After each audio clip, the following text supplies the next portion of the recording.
favor in doing so.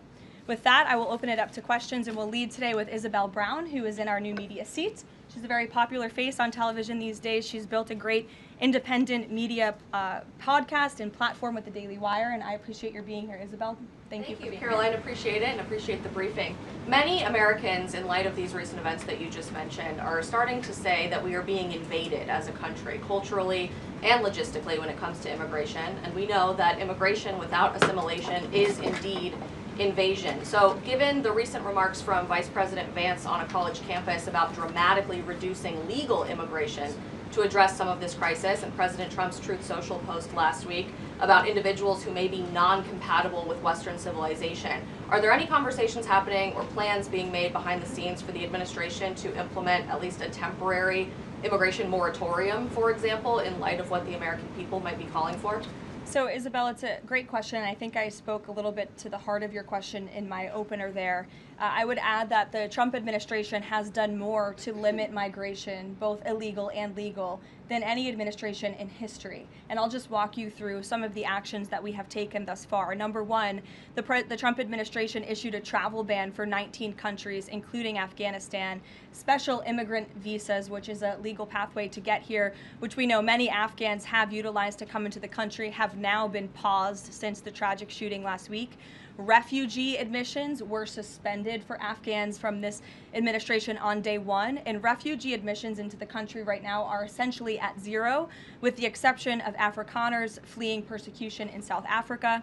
The State Department has also heightened their scrutiny and vetting of all visas and have revoked visas, as you know, for those who do not align with our country's national interests. The Secretary of State has the right to do that, and we've taken unprecedented action to do just that. We are also now pausing all asylum adjudications for additional vetting as well. And so additional actions I don't have to read out for you today, but I would just remark that the president has made tremendous progress on this front.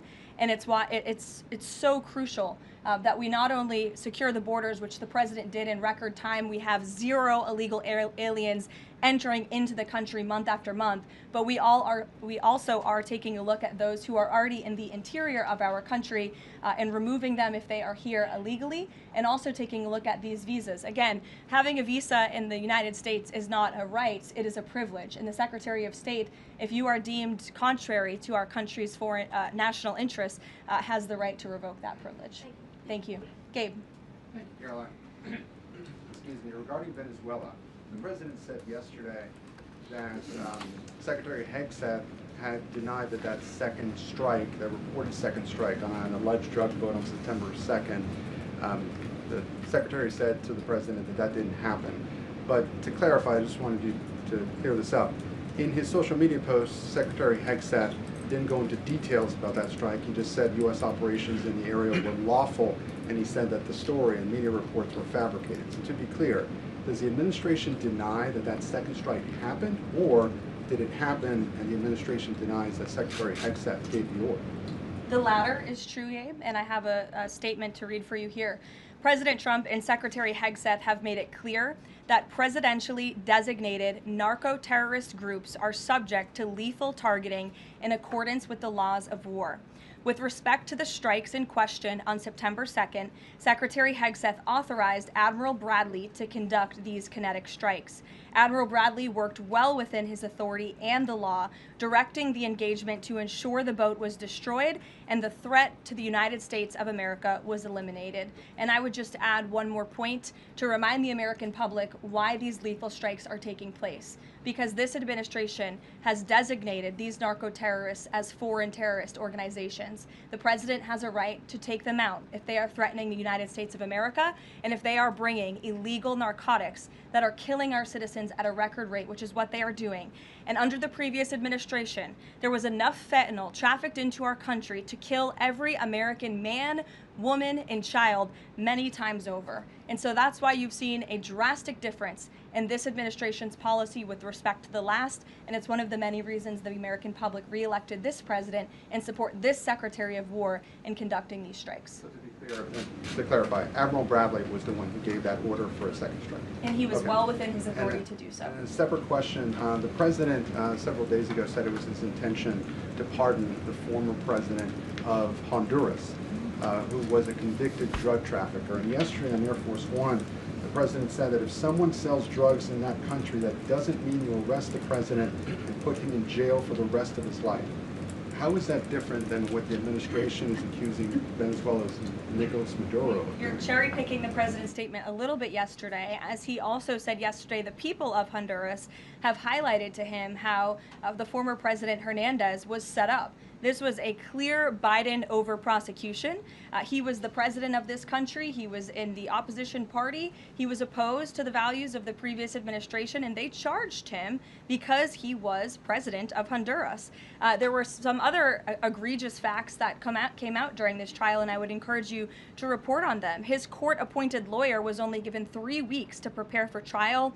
He shared that his conviction was lawfare by the leftist party, who, quote, struck a deal with the Biden-Harris administration. Hernandez has highlighted there was virtually no independent evidence presented, and many of his conviction was based on testimony from many admitted criminals who hoped that cooperating would reduce their own penalties. So the president heard the concerns from many people, as he does, and he's, of course, within his constitutional authority to sign clemency for whomever he deems worthy of that.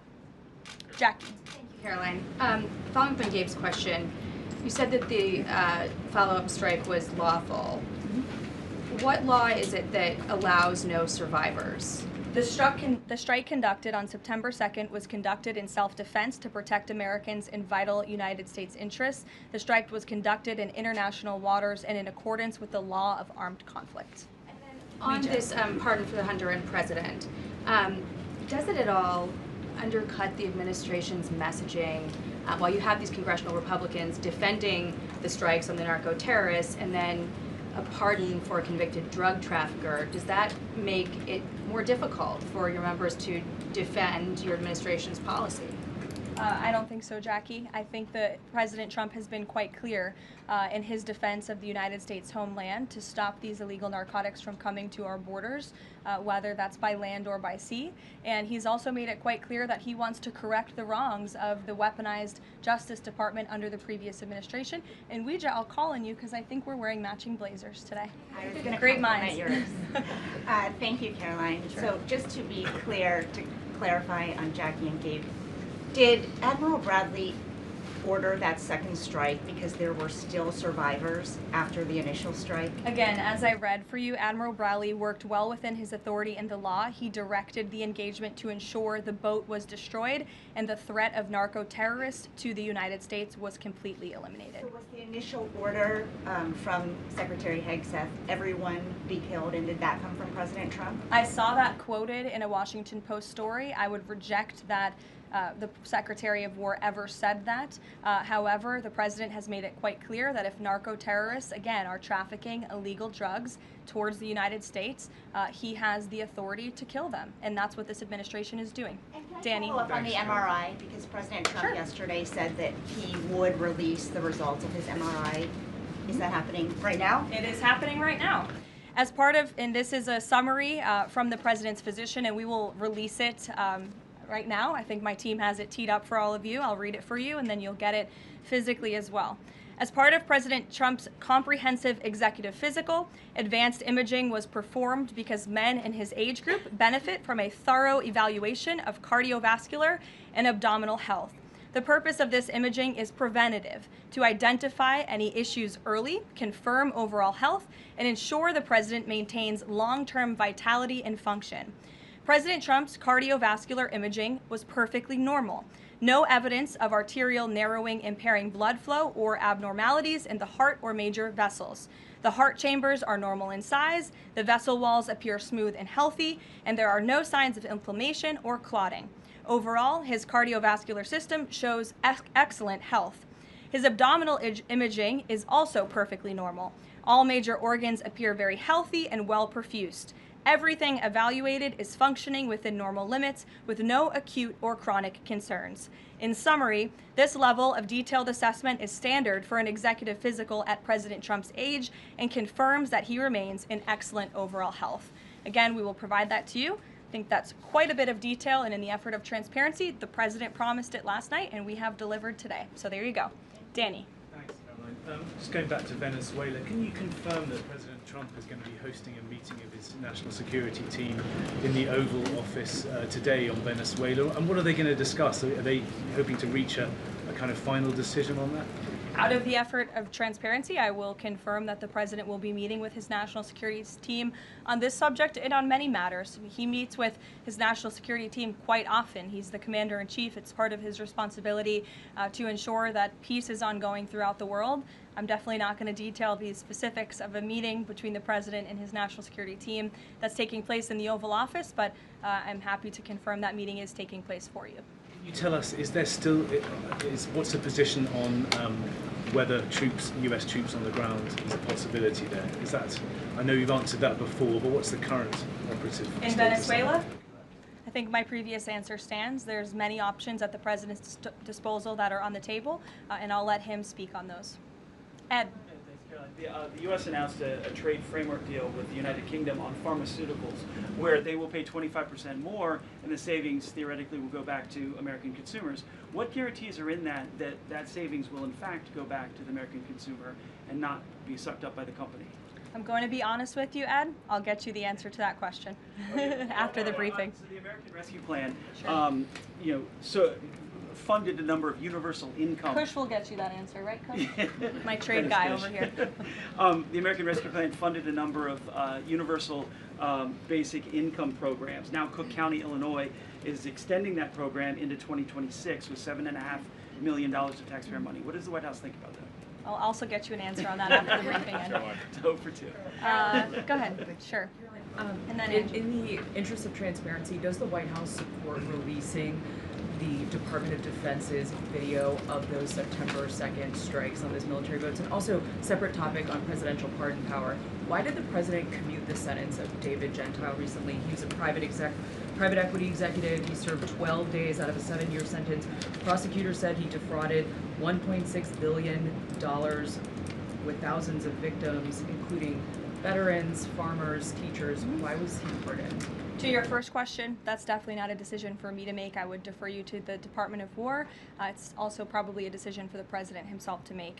As for your second question with respect to that pardon, he issued a commutation for Mr. Gentile, who's the former CEO and co-founder of GBP Capital Holdings. Unlike similar companies, GBP paid regular annualized distributions to its investors. In 2015, GBP disclosed to investors the possibility of using investor capital to pay some of these distributions rather than funding them from current operations. Even though this was disclosed to investors, the Biden Department of Justice claimed it was a Ponzi scheme. This claim was profoundly undercut by the fact that GBP had explicitly told investors what would happen. At trial, the government was unable to tie any supposedly fraudulent representations to Mr. Gentile. In short, again, this is another example that has been brought to the president's attention of a weaponization of justice from the previous administration, and therefore he signed this commutation. So say that these people were defrauded. I just read you a very detailed summary of why the commutation was made. Sure. In the middle with the red tie. Thank you, Karoline. Okay, Andrew, go ahead, and then you. In wake of Congresswoman Marjorie Taylor Go ahead Greene's early resignation, reports last week indicated that other House Republicans might consider doing the same. Does the president have any concerns in light of those reports about other House Republicans potentially leaving early, as well as the other announced retirements that we saw in the last couple of days? Look, I think the president maintains very good relationships with the vast majority, maybe with the exception of 1 or 2. I think many in this room know who I'm referring to. Very good relationships with members of Capitol Hill within the Republican Party. And the president clearly is the unequivocal leader of the Republican Party. I think it was a recent CNN poll that actually showed that more than 90% of Republicans continue to support President Trump as the leader. So he maintains very good relations, as does his entire team here at the White House. And of course, we have a very slim margin in the House, and the president wants that to continue. Andrew, go ahead. Sure. First, on the Venezuela strike, you said that second strike was in full accordance with the law of armed conflict, but the Navy's own manual of law of war says that specifically firing on survivors from a wrecked vessel is an example of a war crime that's forbidden under U.S. law and the law of armed conflict. So was that second strike in following law of armed conflict, and then second on immigration? Again, Andrew, I would reiterate to you the strike was conducted in international waters and in accordance with the law of armed conflict. And since somebody asked about Congress, and it's sort of related to Venezuela, I also want to add that Secretary Hegseth spoke with members of Congress who may have expressed some concerns over the weekend. And there have also been 13 bipartisan briefings to Congress on the Venezuelan strikes. There have been a number of document reviews for members of Congress to review the classified DOJ Office of Legal Counsel opinion and other related documents. 29 senators and 92 representatives have reviewed those documents, which is about 2/3 of those are Democrat members, and they have been made available to all 100 senators, all 435 members of the House, and to general counsels of the relevant committees on a bipartisan basis for their review. On immigration, during your topper you said, and I quote, "Leaders also have a duty to preserve the integrity and character of our nation's national identity."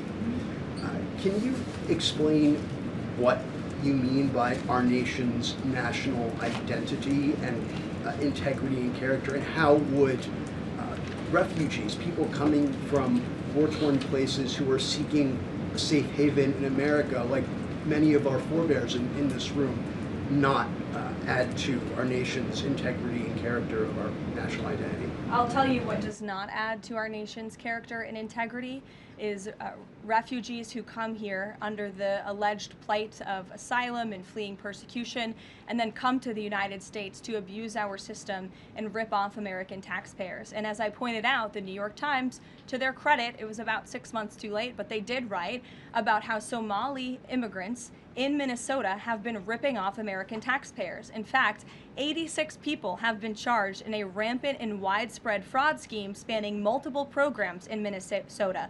Of those 86, 78 of those people are Somali, 91% of them charged. So far, 59 of those people have been convicted for their roles in fraud plots that have stolen $1 billion from taxpayers. In one scheme, and this is egregious, a nonprofit and its affiliates with these Somali migrants claimed to have fed tens of thousands of American children during the pandemic. They were reimbursed for those meals by taxpayers. However, federal prosecutors found that almost all of those meals were never even delivered to hungry children. In fact, those organizations' leaders spent the money on houses, luxury cars, and real estate in Turkey and Kenya. Another scheme involved hundreds of organizations who were reimbursed for services that were supposed to help people at risk of homelessness. Once again, those services were never provided.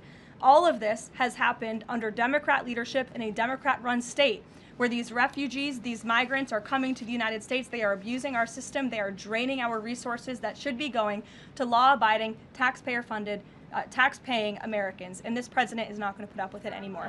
Rachel. Thank you, Karoline. Just to follow back up on the Washington Post reporting, so much of the concern from Democrats and Republicans is focused on the survivors. Why won't the administration either confirm or deny or reveal whether or not there were survivors after that initial first strike?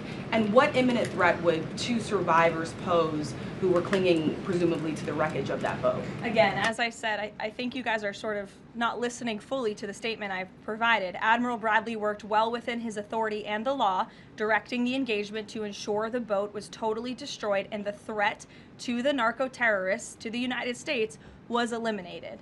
And for any further questions about his thinking, I would defer you to the Department of War. I obviously wasn't in the room for these. Just to follow up, Karoline, just on the administration's policy when it comes to survivors, was there a change in policy after this strike on September 2nd? The Washington Post is reporting that these two survivors were killed after a second strike, but then in October, two people were rescued and returned to Colombia and Ecuador. So was there a decision that was made to handle survivors differently after these strikes? Not to my knowledge, no. Steve. The president confirmed that he spoke to the Venezuelan leader. Are you trying to negotiate his departure? Is there an asylum deal under work? President, as you know, last night on Air Force One, he said, I don't want to comment on that, but I did speak to him in the effort of transparency. So there you go. You got your confirmation. I'll let him speak further if he wishes to on the details of that conversation that took place. Steve Witkoff is headed to Moscow. How close are you to some sort of Ukraine agreement? I think the administration feels very optimistic. Obviously, you've seen, Steve, that the president's entire team, including Special Envoy Witkoff and Secretary Rubio and the Vice President and the President himself, Secretary Hegseth as well, have been working so hard on this effort, and they all really want to see this war come to an end. And so just yesterday, Sunday, I believe that was yesterday, they had very good talks with the Ukrainians in Florida, and now, of course, Special Envoy Witkoff is on his way to Russia. This is sort of the shuttle diplomacy that you've seen from this administration play out, where we speak equally with both sides. We've put points on paper. Those points have been very much refined, but as for the details, I will let the negotiators negotiate, but we do feel quite good, and we're hopeful that this war can finally come to an end. Stephen. Thank you, Karoline. I've got a question about Ukraine and then a clarification about immigration changes that are happening. On Ukraine, President Trump very briefly yesterday said that corruption issues there were not helpful to the peace process following the resignation on Friday of President Zelensky's top aide, Andrei Yermak. We were told from your podium in the prior administration that, quote, there is no indication that there's been any kind of widespread corruption involving U.S. resources in Ukraine. What is the Trump administration's view of corruption issues in the wake of Yermak's resignation, and how is that impacting peace talks? Well, look, I think the president has made it quite clear, as he said last night, corruption is never helpful. And he does not want to see American tax dollars taken advantage of, which is why he has stopped the endless checks that were being written by the previous administration to fund this war. The United States is selling weapons to NATO that are being sent to Ukraine. That's a very different thing than the American people writing blank checks to a war effort very far away. It does not degrade the administration's determination to see this war come to an end, but I think it exemplifies the president's desire to always put the American people and the American taxpayer first. On immigration, you mentioned, or you emphasized that there would be a review of the Afghans who were resettled here under the previous administration. Yes. There's a lot of changes happening right now to asylum and to green card holders. What should the 2 million people with pending asylum claims, or the roughly 1 million people from the 18 other countries of concern, know about what's going on in the review? What's the status of all these other people? They're essentially paused for review, and the Department of Homeland Security is taking this very seriously, because we are not going to allow soldiers like we saw in American streets last week to be gunned down at the hands of these foreign nationals who had the privilege of coming to the United States of America. And unfortunately, this is not the only example of a dangerous Afghan who was let in by Joe Biden, who went on to harm the American people. There was an Afghan national who was let into the country under the Biden administration through Operation Allies Welcome, who shot and wounded 2 Fairfax, Virginia police officers during a routine traffic stop. He was killed by return fire after declaring, quote, I should have served with the explicitive Taliban. 2 Afghan nationals were given legal status by the Biden administration as well, who were arrested and prosecuted for plotting a terrorist attack in Oklahoma just before Election Day in 2024. We all remember that. They possessed hundreds of rounds of ammunition and had pledged their allegiance to ISIS. There was also an Afghan national who was on the terror watch list who was apprehended by Border Patrol in 2024, but then he was released into our country by the Biden administration. Again, let's just highlight the absurdity of that. Border Patrol apprehended a terrorist, and then the Biden administration, because of their lax policies, still allowed him to come into the United States of America. I think everyone in this room, whether you want to admit it or not, does not want that individual living alongside you in your American neighborhood. And that individual was later arrested again after being allowed to live in the U.S. at large for over a year. Another one, a criminal illegal alien from Afghanistan, was arrested by ICE in 2025, convicted of second-degree assault, was previously allowed to stay in the country by the Biden administration. I have several more examples here. I'm happy to provide them to anyone in this room. John. Thank you, Karoline. First of all, happy Thanksgiving to Thank you and your young family. Hope Thank you you. enjoyed it. You too. I have 2 questions unrelated. The first, back to Afghanistan. My son and I walked by the horrific shooting less than 1 hour before it happened. So for anybody that's here, this thing's real. You outlined all of these unvetted Afghans that were let in by Biden. we just had one the other day that was going to blow up a DHS building. Can you be specific on what the Trump administration is doing now to re-vet those that are here so that we don't get a repeat of what we had Wednesday night?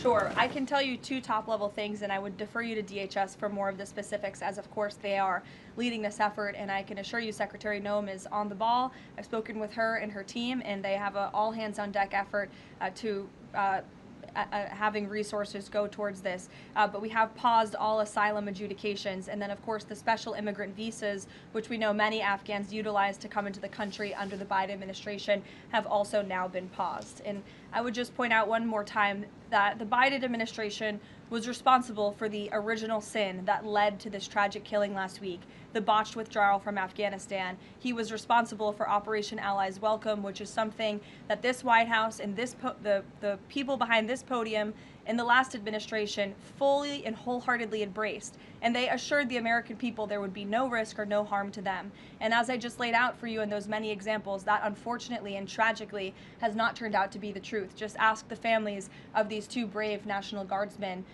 one who is no longer with us and one who continues to fight for his life. So I know the president is wholeheartedly focused on this effort, and I think unfortunately these events do remind us why it's so important that the president's mass deportation operation continues. With that, follow up.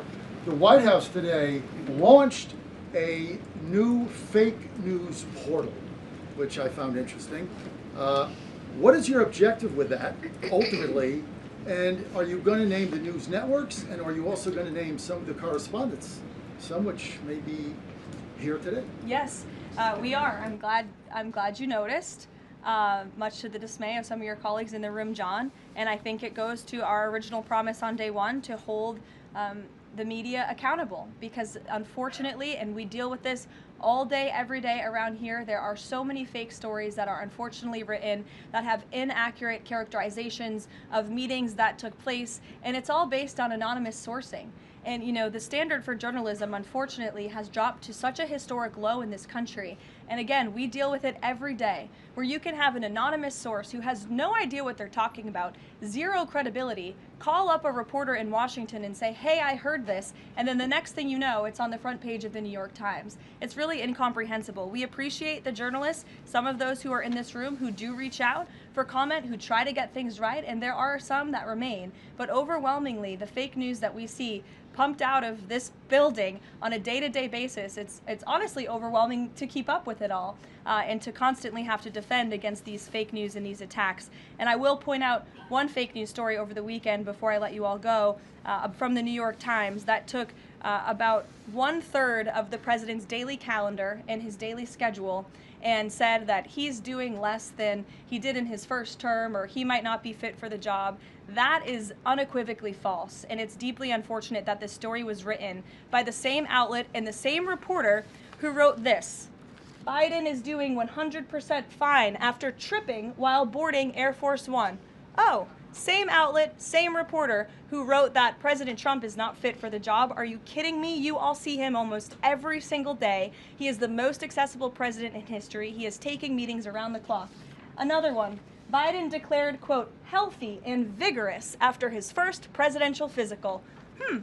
I don't see headlines like that too often about this president. Again, same reporter, same outlet who wrote falsely over the weekend that President Trump is not fit for the job. I can assure you he absolutely is. You all see that with your own eyes on a daily basis, and the president's physician has now given you all 3 detailed reports on the state of the president's health. So with that, I will leave you all, and we'll see you tomorrow. Thank you.